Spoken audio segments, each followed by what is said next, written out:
बिस्मिल्लाहिर्रहमानिर्रहीम। अस्सलाम वालेकुम।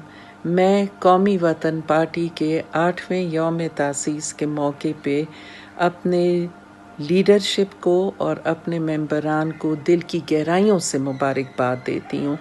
कौमी वतन पार्टी जो है वो आवाम के हकूक़ की अलमबरदार है और हमारी लीडरशिप मिली रहबर जनाब आफ्ताब अहमद ख़ान शेरपाव की जो काविशें हैं वो न सिर्फ मुल्क में बल्कि बैनुल-अक़वामी सतह पे उनकी पज़ीराई हुई है।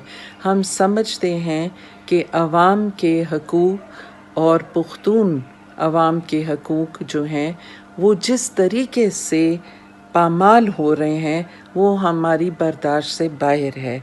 हम इस जद्दोजहद को जारी और सारी रखेंगे और इंशाअल्लाह अपने मिशन में कामयाब होंगे। एक बार फिर आपको यौम तासीस के मौके पे मैं दिल की गहराइयों से मुबारकबाद देती हूँ।